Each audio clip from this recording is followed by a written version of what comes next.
자, 우리 크리스천, 하나님의 백성들이 이 세상을 살아가는 것은 마치 어두운 길을 가는 것과 같습니다.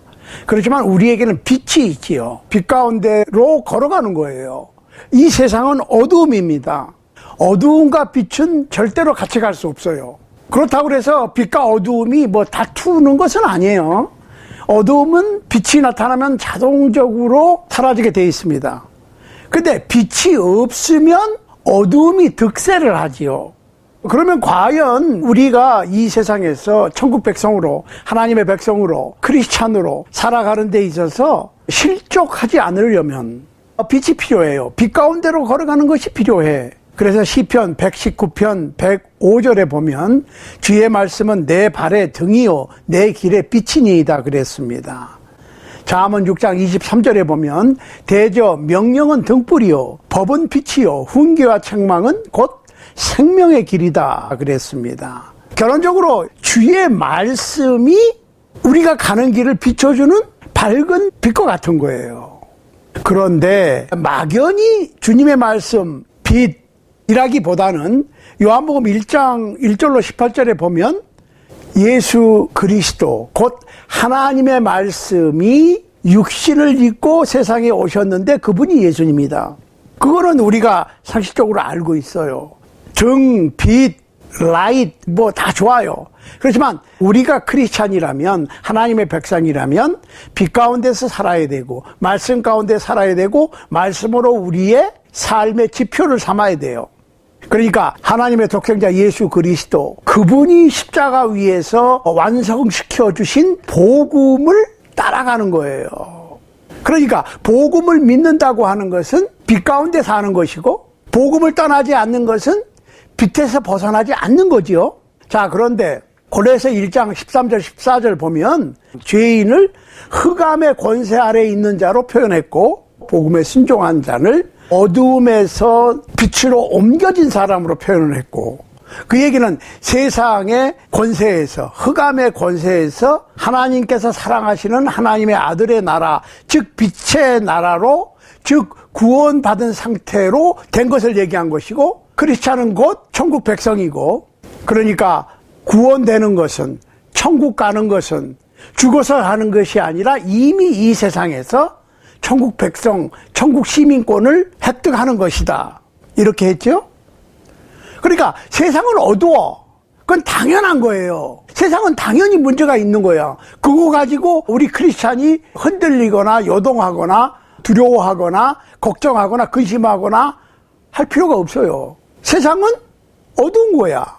말씀은 그 세상을 비추는 빛이에요.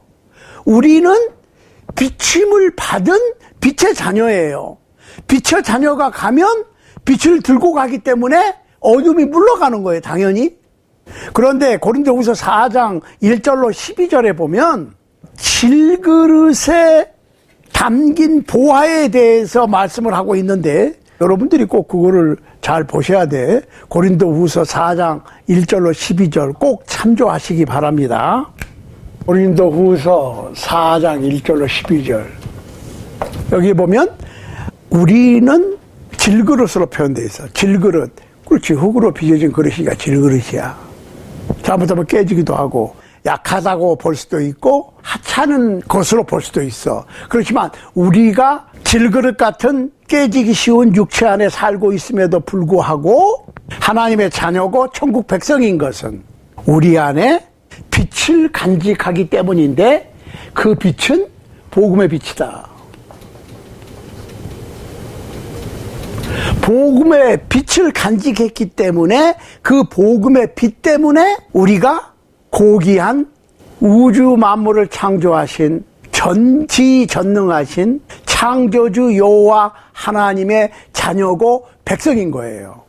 언젠가는 이 질그릇과 같은 육신이 낮은 몸이 부활 후에 영광스러운 몸으로 변형되셨던 예수 그리스도의 몸과 같은 신령한 몸으로 죽지 아니할 몸으로 바뀌게 될 겁니다. 그래서 성경에 트랜스폼이라고 설명하고 있어요. 트랜스폼.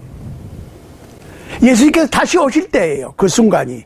예수님께서 다시 오시면 우리의 연약한 몸이 태어나고 늙고 병들고 죽을 수밖에 없는 이 육신이 신령한 몸으로 죽지 아니할 몸으로 바뀌게 될 겁니다. 우리가 다시 생각해 볼 필요가 있는데 그게 뭐냐면 보통 그러거든. 사람이 죽으면 육신은 땅으로 가고 영혼만 천국 간다고 생각을 해. 아니에요. 아니에요. 성경은 그렇게 얘기하고 있지 않습니다. 사람이 죽으면 그 순간에 천국으로 직행하고 예수 믿는 사람은 그 다음에 영혼만 그것도 육신은 땅에 가 있고 믿지 않은 악한 영들은 지옥불에 가고 지옥불에 가서 영혼만 있어요? 우리가 고통을 느끼는 것은 몸이 있기 때문에 고통을 느끼는 거예요. 그러니까 우리는 보통 예수를 믿고 살다가 죽는 거 영생과 영벌로 바로 들어간다고 그래. 생각 한번 해보시라고. 개인적으로 심판 다 해서 사람이 죽으면 천국 가고 지옥 가고 다 했어. 그런데 언제 부활이 있고 언제 최후의 심판이 있고 이게 안 맞잖아요. 그죠? 요거를 우리가 다시 한번 생각을 해볼 필요가 있습니다. 아무튼 그거는 그때 얘기하고 아무튼 복음의 빛이 있기 때문에 우리는 빛 가운데 사는 거고 빛의 자녀고 세상 어두움의 권세에서 하나님의 사랑하시는 아들의 나라로 옮겨진 거고 이 세상에 마귀 권세 안에 눌려 살던 우리가 빛의 자유로운 하나님의 자녀로서의 천국 시민권을 얻은 거예요. 이 세상에서. 그러면 이제 그런 얘기가 나오지. 아니 그러면 천국 시민이 왜 이 세상에서 고난을 당하느냐. 그 문제도 이제 차차 나옵니다. 아무튼 자 복음의 빛은 우리가 이 세상을 밝히는 말씀이에요. 말씀. 보세요.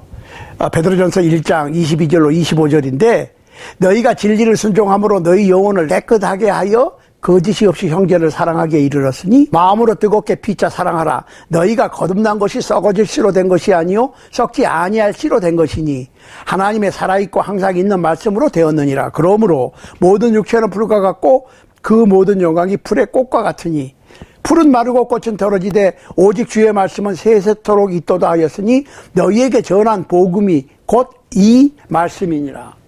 우리가 거듭났고 우리가 새 생명을 얻었고 우리가 영원한 생명을 얻었다고 하는 것은 말씀으로 됐는데 그 말씀은 곧 복음이다.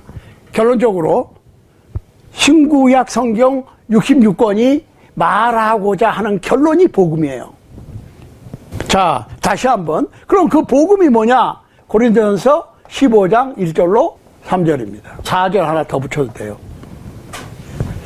이게 천국 백성이 빛 가운데 살아가는 것이라고 하는 말씀이죠. 그런데 이 세상에는 굉장히 많은 교회들이 있어요. 사실은 이 얘기를 하기도 좀 민망한데 교파가 33,000입니다. 그러면 도대체 어디에 기준을 둘 것이냐. 은혜스러운 설교 말씀을 잘하는 유명한 설교자들이 심호하시는 그 교회가 기준이냐.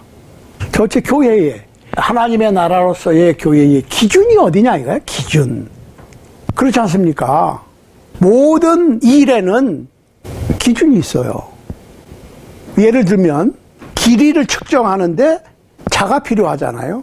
자가 없으면 또 자가 스탠다드 기준이 되는 자가 아니고 내가 마음대로 만든 자라면 그 기준도 달라지겠지요. 그렇지만 자는 하나예요. 물론 한국은 센티미터를 써요. 미국은 인치를 씁니다. 그 차이지. 미국에서 길이를 잴 때는 인치자로 씁니다. 1풋은 12인치, 3핏은 1야드. 이런 기준이 있잖아요. 한국에는 센티미터이지요. 1미터는 100cm, 1cm는 10mm 이렇게 되어 있잖아요. 그러니까 그 기준이 있기 때문에 그 기준으로 측정을 하면 돼. 무게도 마찬가지예요. 저울이 있어서 무게가 통일이 되는 거지. 옛날에 미국에서도요, 주별로 이 무게가 다를 때가 있었어요. 그래서 그거를 정리해 놨다고. 정리를 안 했으면 굉장히 헷갈리겠죠. 무게나 길이를 측정하는 데 있어서 기준이 있다는 거예요. 교회도 마찬가지예요. 어떤 목사님들이 그냥 믿습니다 그러고 몇 분 모아서 열심히 하면 되는 게 아니고 교회는 기준이 있다니까요. 그러니까 우리가 성경에서 예를 들면 여기를 한번 보세요. 데살로니가전서 2장 14절입니다. 형제들아 너희가 그리스도 예수 안에서 유대에 있는 하나님의 교회들을 본받은 자 되었으니 저희가 유대인들에게 고난을 받음과 같이 너희도 너희 나라 사람들에게 동일한 것을 받았느니라. 데살로니가 교회는 유대에 있는 하나님의 교회들을 본받았다 그랬어요. 우리나라 말 성경이 사실은 읽어서 금방 이렇게 귀에 잘 안 들어와요. 그렇지, 본받아야지.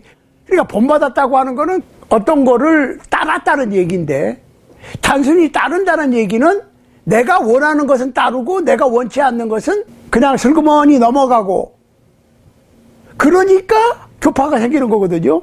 그런데 영어 성경에 보면은 became imitator 그랬어요. 흉내내는 자가 됐다고. 흉내냄. 기준이 어디예요? 바티칸이 아니고 솔렉실이나 한월산이 아니고 한국의 뭐 어떤 유명한 대형 교회가 아니고 유대에 있는 하나님의 교회. 왜? 유대 예루살렘에 예수님 부활 승천 후 첫 오순절날 베드로와 사도들에 의해서 천국으로서의 하나님의 왕국으로서의 교회가 서기 33년에 처음으로 이루어졌으니까, 임했으니까 거기를 기준으로 해야 된다 그 말이에요. 이해하시죠? 잘 보셔야 돼. 이게 지금 어떤 목사님들은 아주 설교를 은혜스럽게 잘 합니다. 그런데 그거는 자기가 가르치는 게 아니고 성령께서 그 마음속에서 밀어내서 이렇게 말씀하라고 성령이 시켜서 그런다는 거예요. 우리 냉정하게 생각해야 됩니다.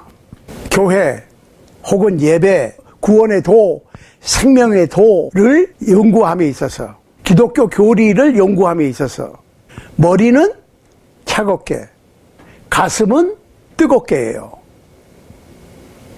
교리적인, 문자적인 교리로만 이것저것 어를 따지면 머리가 차가워진 건 좋은데 가슴까지 차가워.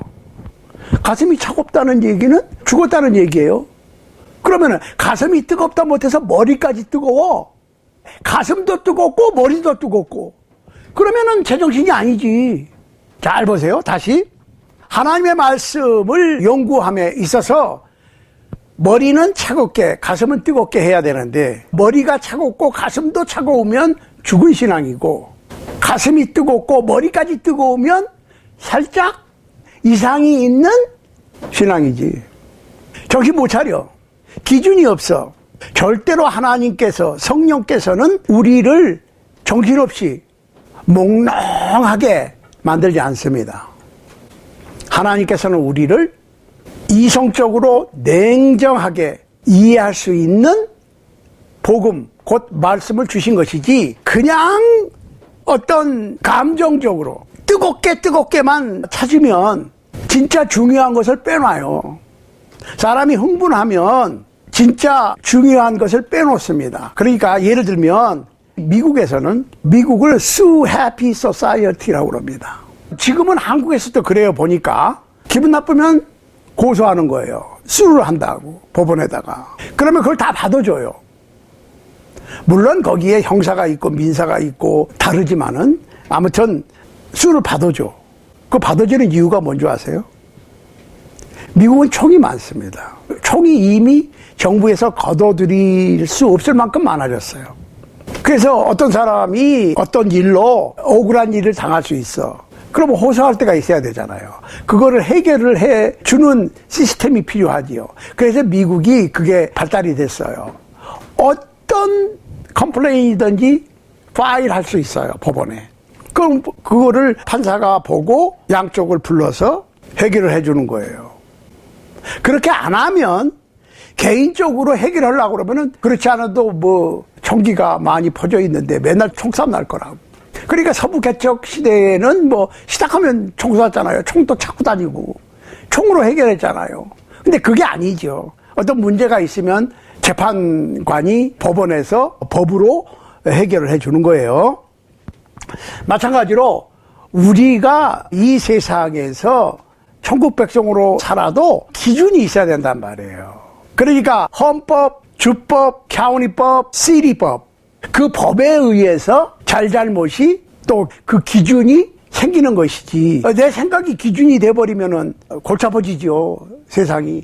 그런데 지금 기독교계에서는 기독교 교파가 33,000씩이나 되는 이유가 내가 배운 대로, 내가 느낀 대로, 내가 연구한 대로, 내가 얻은 대로, 내가 기도 응답을 받은 대로, 그게 진짜 하나님께서 응답을 해주셨는지, 본인이 그렇게 생각하고 열심히 얘기를 해서 받은 자기 계신지 모르잖아요.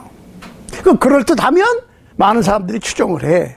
그러니까 이게 지금 춘추 전국시대처럼 난무해. 목소리 큰 사람이 이기고 말 잘하고 그럴듯하게 설명 잘하면 많은 사람이 따른다고. 그러니까 현대교회를 미국에서는 카페테리아 크리스티애니티, 카페식 기독교라고 부릅니다. 왜? 카페 가면은 소프트 드링크, 과일 주스도 뭐 수가 이루 말할 수 없이 많아. 그렇죠? 무슨 플레이버 많다고. 커피도 마찬가지고. 샌드위치도 여러 가지가 있어요. 그러면 거기서 내가 고르는 거야. 그러니까 기준이 없어. 현대 기독교는 기준이 없어요. 그러니까 다시 말씀드리면 absolute truth, 절대 진리가 없다고. 네 얘기도 일리가 있고 내 얘기도 일리가 있고, 너도 맞고 나도 맞고, 우리 서로 존경해 주자. 그러다 보니까 이제 기독교 안에서만 그러는 게 아니라 다른 종교도, 아니 다른 종교를 믿는 사람들은 그러면 어떡하냐, 다른 종교도 인정을 해줘야 돼. 그 종교 다원주의, 플러럴리즘이라고 그럽니다. 그러니까 그건 둘 중에 하나예요. 진짜 마음이 좋아서 도통을 해서 교파도 초월하고, 초월한다는 건 좋아요. 그렇지만은 옳고 그름에 대한 기준이 없다니까요. 옳고 그름에 대한 기준이 없어. 그러니까 기독교 신앙의 기준이 어디 있느냐? 기준 없습니다. 이것도 맞고 저것도 맞고, 이래도 되고 저래도 되고. 그러다 보니까 어떤 종교든지 다 같다고 그래. 물론 그거를 비난하고 비방하고 하는 거는 아니에요. 그건 잘못된 거예요. 뭐 어떤 종교든지 그 사람은 그 신앙을 가질 권리가 있어. 그렇지만 크리스찬 입장에서, 크리스찬 안에서만 얘기하는 거예요, 지금. 다른 종교 얘기하는 게 아니고, 크리스찬 안에서는 기준이 있어야 될 거 아니냐는 거죠. 기준. 옳고 그름의 기준. 그 기준이 없으면 헷갈립니다. 헷갈리는 거는 일반 성도들이에요. 자, 로마서 10장 한번 보세요. 16절. 그러나 저희가 다 복음을 순종치 아니하였도다. 이 얘기는 무슨 얘기예요? 기독교인들은, 성경을 하나님의 말씀으로 믿는, 복음을 믿는 사람들은 복음을 순종해야 돼. 이사야가 가로되 주여 우리의 전하는 바를 누가 믿었나이까 하였으니, 그러므로 믿음은 들음에서 나며 들음은 그리스도의 말씀으로 말미암았느니라. 그러나 내가 말하노니 저희가 듣지 아니하였느뇨? 그렇지 아니하다. 그 소리가 온 땅에 퍼졌고 그 말씀이 땅끝까지 이르렀도다 하였느니라. 이미 로마서를 사도 바울이 쓸 그때에 복음이 땅끝까지 퍼졌다고 그랬어요. 그러니까 그때부터 복음이 조금씩 퍼져가지고 예수님 오실 때 정도 되면 땅끝까지 쭉 퍼지는 게 아니라, 잘 들으세요. 바울은 그 당시에 1세기에 땅끝까지 복음을 전했고, 각 세대의 크리스찬들은 각 세대에 땅끝까지 복음을 전하는 거예요. 땅끝까지 복음을 전하는 게 그때부터 쭉 이어져 내려오다가 지금 조금씩 퍼진다고 그렇게 생각을 해. No, 그 시대에 복음이 싹 다 퍼졌고 그 결과는 몰라요. 다음 세대에 복음이 쫙 퍼졌고, 그러니까 지금 대를 이어서 내려오는 고목나무와 같은 기독교가 아니라고. 기독교는 1년생 곡식으로 돼 있어요. 씨를 뿌리면 거두지요. 안 뿌리면 못 거두어요. 그러니까 교회를 마치 큰 고목나무라고 생각하면 안 돼. 대대로 이어나오는 고목나무다. No, 아니에요. 씨 뿌리는 비유에서 뿌려지면 물론 뭐 밭이 뭐 길가 같은 밭, 돌밭 같은 밭, 가시밭 같은 밭, 옥토 이렇게 나누어져 있지만 거기 설명 아주 잘하세요들. 그렇지만은 뿌려놓으면 그냥 단연생으로 거기서 또 열매가 맺고 그 다음에 또 열매, 그게 아니고 내가 개인적으로 내 마음속에 복음의 말씀의 씨앗을 뿌려서 추수해야 돼. 그러니까 복음, 천국은 씨앗으로 전해지는 것이지 나무로 전해지는 것이 아니라는 거예요. 근데 이 씨앗이 말씀이라고. 우리가 확실하게 해야 돼요. 그러니까 오늘 우리가 이 말씀이 어떻게 우리에게 주어지느냐에 따라서 신앙의 정립이 달라져요. 그러면 오늘날의 많은 사람들이, 특히 많은 목사님들이나 부흥사님들이 서로 앞다투어서 내가 선지자요, 내가 주장하는 것이, 내가 가르치는 것이 성령께서 지금 내 마음속에서 밀어내는 거라고 그러는데 과연 그게 맞는 거냐? 내가 깨달은 그것이 다른 사람이 깨달을 때는 다르게 깨달을 수도 있단 말이에요. 그러니까 제가 하고 싶은 얘기는 무슨 얘기냐면, 우리가 하나님의 말씀을 대하는 데 있어서 무조건 어떤 분이 유명하고 그럴듯하게 설명하니까 받아들이는 게 아니고 과연 그런가를 확인하는 습관을 가져라는 얘기예요. 제 얘기는. 그러면 오늘날 하나님께서는 나한테 어떻게 말씀하시느냐? 자, 하나님께서 미국에 있는 크리스찬들에게 하시는 말씀 다르고 한국에 있는 크리스찬에게, 다른 뭐 동남아시아나 유럽에 있는 사람들에게 하시는 말씀이 달라요. 구원론도 마찬가지야. 교회론도 마찬가지야. 예배론도 마찬가지야. 교파에 따라서 어느 신학을 했느냐에 따라서 목사님들이 말이 달라져요. 예수님의 보혈로, 복음으로 구원받는다고 그래. 그런데 주장하는 게 다 달라. 이 교회 가서 설교 들으면, 이 목사님한테 설교 들으면 맞고, 저쪽 가서 설교 들으면 또 맞아. 왜? 성경을 근거로 얘기를 하거든. 그러면 과연 그 말씀이 그 말씀이냐, 그 뜻이냐, 그 얘기예요. 그 말씀이 그 뜻이 아님에도 불구하고 그 말씀을 그 뜻으로 사용할 수도 있거든. 그러니까 바울이 사랑하는 믿음의 아들 디모데에게 네가 진리의 말씀을 옳게 분별하여 부끄러울 것이 없는 일꾼으로 자신을 하나님 앞에 드리기를 힘쓰라 그랬어요. 그러니까 분변이라고 하는 말은 원래는 자르다, 바로 자르다, 그 얘기예요. 그 얘기는 무슨 얘기냐면 바로 선별하다, 취급하다, 취급을 똑바로 하라, 취급을 달리할 수도 있어요. 바르게 취급을 해라. 이 말씀이 하나님께서 누구를 통해서 누구에게 말씀하셨는데 이 말씀이 나에게 해당이 되는가 안 되는가, 무조건 나를 거기다 갖다 대입시키거든. 그럼 정신이 하나도 없지. 그래서 우리가 오늘날 우리가 하나님의 음성을 어떤 유명한 부흥사님들이나 설교자님들이나 목사님들한테 들으려고 그러지 말고 하나님께로부터 들어야 되는데, 그러면 오늘날 하나님께서는 나에게 어떻게 말씀하시느냐, 이거를 알아볼 필요가 있다는 얘기예요. 자, 히브리서 1장 1절 먼저 보겠습니다.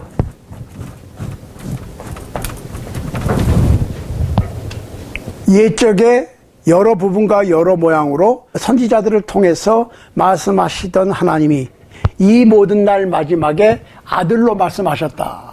그러니까 구약시대에는 선지자들을 통해서 말씀해 오시다가 아들로 말씀을 하셨어. 여기서는 스포크고 여기는 has spoken입니다. 아들 자체가 하나님의 말씀이고, 하나님의 말씀인 아들이 육신을 입고 세상에 오셨으니까 결론적으로 하나님께서 선지자들을 통해서 말씀하시다가 그 다음에는 아들로 말씀하셨다고. 아들로. 그러면 예수님께서 지금 직접 말씀하셔요? No. 아들 예수 그리스도께서 뭐라고 그러셨어요?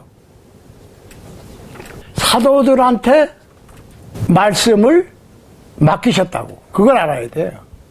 자, 선지자들을 통해서 말씀하시다가 아들로 말씀하셨는데, 아들이 말씀을 다 하셨는데 그 말씀을 맡은 사람이 사도들이라고. 그런데 사도들에게 말씀을, 하나님의 말씀이에요. 사도들이 성령님의 도움이 필요했어요. 그래서 아들 예수 그리스도께서 성령이 너희에게 임하시면 너희가 권능을 받는다, 이렇게 얘기를 하셨고, 성령께서, 그가 그랬어요. 그러니까 우리가 보통 성령 그러면 어떤 그냥 막강한 영향력, 파워라고 생각하는데, no, 성령은 인격체예요. 인격자. 아버지, 아들, 성령, 님, 인격자예요. 아버지의 인격, 아들의 인격, 성령의 인격이 있다고. 그가 이렇게 표현했어요. he라고 하는 인칭 대명사를 사용했어요. 그가 너희에게 오시면 너희에게 내가 가르친 것을 생각나게 하고 너희를 모든 진리 가운데로 인도하실 것이다 그랬어요. 그러니까 원래 이 사도들이 문제라고. 사실은 사도권. 사도가 누구예요? 예수님의 12사도, 이방인을 위한 13번째 사도 바울. 이외에는 사도가 없어요. 미안하지만. 그러면은 구교에서는 교황님들이 이 사도권을 주장하고, 개신교에서는 목사님들이, 특히 대형교회 당회장 목사님들이 거의 사도권을 가지고 있어. 사도라고 생각을 해. No. 가룟 유다가 죽고 나니까 사도가 하나 비었잖아요. 그거 어떻게 했어요? 사도가 비었을 때 어떻게 했어요? 12명밖에 없어, 사도는. 가룟 유다가 예수님 은삼십을 팔고 후회하고 물르자고 그러는데 안 됐어. 그래가지고 그냥 은삼십을 성전에 던져놓고 그냥 자살했어. 그러니까 어떻게 해요? 하나 뽑아야 돼. 사도행 1장 마지막 부분에서 보세요. 15절부터 쭉 나오는데 21절 보세요. 이러므로 요한의 세례로부터 우리 가운데서 올리워 가신 날까지 주 예수께서 우리 가운데 출입하실 때에 항상 우리와 함께 다니던 사람 중에 하나를 세워 우리로 더불어 예수의 부활하심을 증거할 사람이 되게 하여야 하리라 하거늘. 예수님이 세례 요한에게로부터 예수님이 세례를 받고 3년 반 동안 예수님을 따라다녔고, 그 다음에 예수님께서 십자가에 못 박고 죽으시고 장사 부활하시고 승천하실 때까지 같이 다니던 사람 중에 한 사람을, 그것도 뽑아야 돼. 같이 다니던 사람은 무조건 사도가 아니고. 근데 오늘날에 사도권을 주장하는 분들이 꽤 많은데 조심하셔야 돼요. 미안한 얘기지만 그 유명하시고 아주 그 큰 일을 많이 하시는 분들인데 보통, 그런데 조심하시라고. 좋은 선생, 좋은 목사님, 좋은 가르치는 자는 될 수 있지만은 사도라고 사도권을 주장하면 안 돼요. 왜? 사도가 아니니까. 사도가 될 수 없음에도 불구하고 사도권을 주장하는 걸 뭐라 그래요? 제가 조금 더 확실하게 정확하게 말씀드릴게요. 빛의 천사와 의의 일꾼이 있어요. 빛의 천사를 따라서 일을 하면 의의 일꾼이지. 그러면 사단의 일꾼들도 의의 일꾼으로 가장한다고 그랬어요. 가장이라는 거죠. 가장. 그러니까 오늘날에 사도는 없어요. 사도로 가장하는 사람들만 있어요. 그러면 사도가 아님에도 사도로 자기를 표현하고 사도로 가장한다는 얘기는 무슨 얘기예요? 가장술은, 빛의 일꾼들은, 의의 일꾼들은 가장술을 안 써요. 이거 심각하게 생각하셔야 돼. 그러니까 사도행전 1장 마지막 부분에 보시라고. 예수님께서 세례 요한으로부터 세례를 받으시고 3년 반을 가르치시고 그 중에서 12를 택하셨는데 하나가 비니까 가룟 유다가 먼저 가버리니까 그 자리를 채우기 위해서 세례 요한의 세례 때부터 부활 승천하실 때까지 같이 다니던 사람 중에 두 사람을 일단 추천을 했어요. 유스도라고 하는 요셉하고 마띠아. 요셉하고 마띠아. 그렇죠? 요셉하고 마띠아가 후보에 올랐고 그 중에서 하나를 선택했어. 제비 뽑아 마띠아를 얻으니 저가 11 사도의 수에 가입하니라. 사도는 12명이에요. 그 12명은 유대인을 위한 사도예요, 사실은. 이방인을 위한 특별히 선택된 사도는 바울이고, 자, 그러면 지파도 그래요. 구약시대의 이스라엘 지파도 12지파가 아니라 13지파예요, 정확하게. 왠 줄 아세요? 야곱의 12아들이죠. 그런데 요셉을 빼고 요셉의 두 아들을 집어넣었어. 12 빼기 1 플러스 2는 얼마예요? 13이라고. 마찬가지로 사도도 13이에요. 그러면 12사도라고 그래. 그 숫자에 의미를 부여하기 때문에 12사도, 12지파 그랬지. 13번째 사도가 있고 13번째 지파가 있는 거예요. 정확하게는. 그러니까 사도들에게 특별히 권한을 줬다고. 사도는 아포스톨로스, 정권 대사예요. 예수님 대신. 그런데 사도들이 성령님의 도움이 필요했고 성령께서는 사도들을 모든 진리 가운데로 인도했어요. 요한복음 14장 26절 꼭 참조하세요. 그러면 그 사도들은 어떻게 했느냐? 고린도전서 2장 13절 한번 보세요. 2장 13절. 사도들은 그 당시에 크리스찬들에게는 말로 말씀을 전했고 기록으로도 남겼어요. 자, 그런데 여기서 우리가 꼭 생각해 봐야 될 게 있어요. 에베소 3장 1절로 6절 보세요. 이러함으로 그리스도 예수의 일로 너희 이방을 위하여 갇힌 자 된 나 바울은 너희를 위하여 내게 주신 하나님의 은혜의 경륜을 너희가 들었을 터이라. 곧 계시로 내게 비밀을 알게 하신 것은 내가 이미 대강 기록한 것 같으니 이것을 읽으면 그리스도의 비밀을 내가 깨달은 것을 너희가 알 수 있으리라. 자, 편지를 보내면서 바울은 그 쓰신 자들에게 읽으면 그랬어요. 읽으면. 바울의 글을 읽으면 그 당시 사람이나 오늘날 우리가 읽을 때도 똑같이 그리스도의 비밀을 알 수가 있겠죠. 보시라고. 5절. 여기에 우리가 주지를 해야 돼. 이제 그의 거룩한 사도들과 선지자들에게 성령으로 나타내신 것 같이 다른 세대에서는 사람의 아들들에게 알게 하지 아니하셨으니. 사도 바울을 마지막으로 다른 세대에는 성령께서 직접 계시를 주시지 않는다는 거예요. 제 얘기 아니에요. 6절 보세요.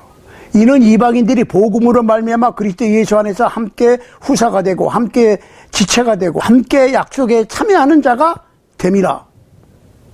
복음으로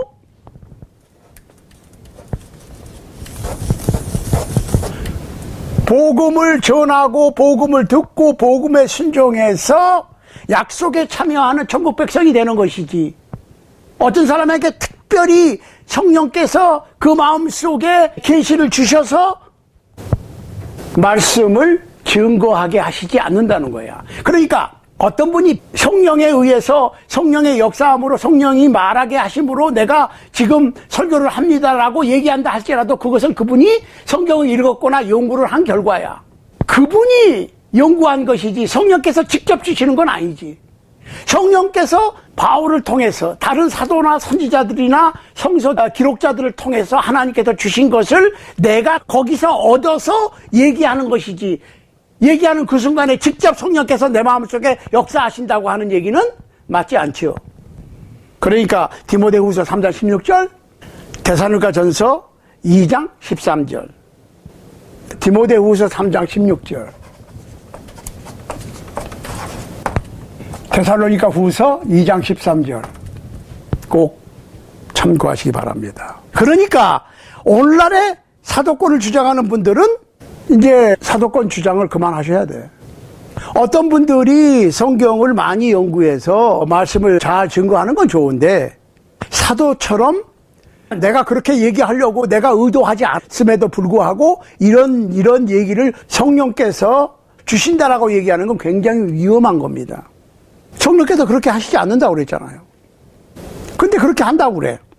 아니, 계시를 받은 사도 바울은 분명하게 다른 세대의 사람들에게는 성령께서 나타나시지 않는다고 그랬고, 너희가 이것을 내 글을 읽으면 그리스도의 비밀을 알 수 있을 것이라고 그랬는데, 오늘날에 어떤 분들은 성령께서 나한테 직접 내 속에 역사하신다고 얘기하는 거는 맞지 않죠.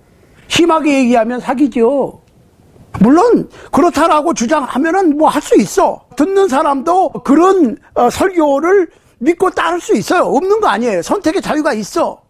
그렇지만은 성경에서는 아니라고 그러는데, 어떤 분이 그렇다고 주장을 하면 듣는 분들이 선택을 해야지.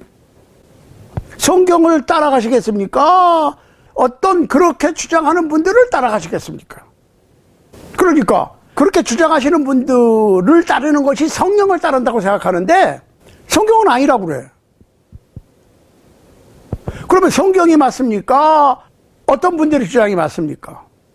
그거 알아서 하시라고. 저는 성경을 따라가겠습니다.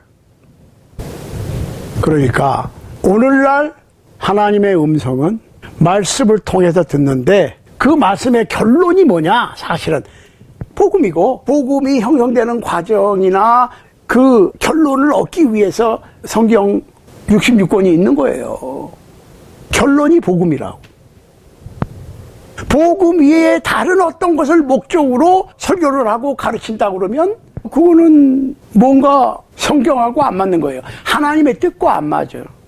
뭐 하나님, 성령님, 예수님, 복음, 교회, 예배에 관한 설교를 하고, 또 무슨 뭐 집회를 하고 부흥회를 하고 한다고 그래도 결론적으로 복음 이외에 다른 그 무엇을 주장하는 것은 성경의 목적과 안 맞죠.